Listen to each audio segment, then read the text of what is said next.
নমস্কার। অমৃতবাণীর আজকের নিবেদন আচার্য চাণক্যর উপদেশ। জীবনে সাফল্য হোক বা পারিবারিক জীবনের শান্তি, আচার্য চাণক্য আমাদের জীবনের নানা ক্ষেত্র নিয়ে পরামর্শ দিয়েছেন।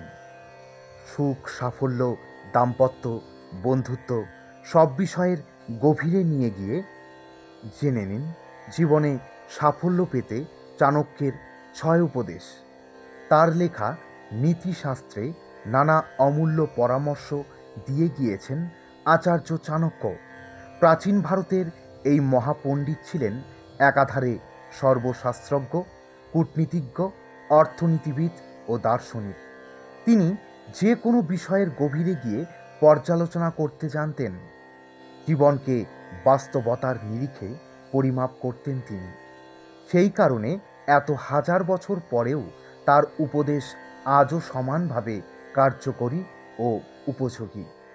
তার লেখা বই চাণক্যই নীতিতে ৬টি পথেও সন্ধান দিয়ে গিয়েছেন তিনি।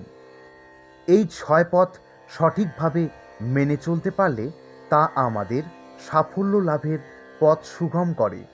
জেনে নিন আচার্য চাণক্যের দেখানো সাফল্য লাভের ৬ উপায়। নিজের লক্ষ্য অর্জনের জন্য মানুষের সিংহের মতো আচরণ করতে হবে। সিংহ সবসময় তার দৃষ্টি শিকারের ওপর নিবদ্ধ রাখে, শিকারের উপর সম্পূর্ণ মনোযোগ দিয়ে রাখে এবং আক্রমণ করার সুযোগ খুঁজতে থাকে প্রতিটি মুহূর্তে। সেরকম মানুষকেও তার সমস্ত শক্তি ও মনোযোগ তার লক্ষ্যের দিকে স্থির রাখতে হবে। মানুষের প্রকৃতি খুব একটা সরল ও সাদাসিধে না হওয়াই ভালো। ঠিক যেমন জঙ্গলে সোজা খাড়া উঠে যাওয়া গাছেরাই আগে কাটা পড়ে, ঠিক তেমন চতুর মানুষরা নিজেদের লাভের জন্য আগে সহজ সরল মানুষদেরই নিশানা বানায়। জীবনে কি করা উচিত, কি করা উচিত নয়, তা যে ব্যক্তি নিজের জীবন দিয়ে শিক্ষা গ্রহণ করে সেই ব্যক্তি সর্বাপেক্ষা শিক্ষিত। ভালো ও মন্দর জ্ঞান তার সব থেকে বেশি রয়েছে এমন ব্যক্তি জীবনে সাফল্য লাভ করেন।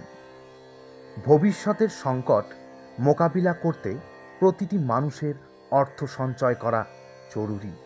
নিজের পরিবারকে রক্ষা করতে হলে সেই অর্থ প্রয়োজনে সম্পূর্ণ খরচ করে ফেলতে হবে, কিন্তু অর্থ হোক বা পরিবার, কোনো কিছুর জন্যই নিজের আত্মাকে বিকিয়ে দেওয়া যাবে না।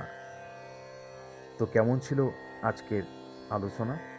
তো যদি ভালো লেগে থাকে অবশ্যই ভিডিওটি প্রচুর শেয়ার করবেন এবং কমেন্ট করে জানাবেন যে কেমন লাগলো, এবং অবশ্যই লাইক করবেন। আবারও পরবর্তী কোনো ভিডিও নিয়ে আপনাদের সামনে হাজির হব। ধন্যবাদ।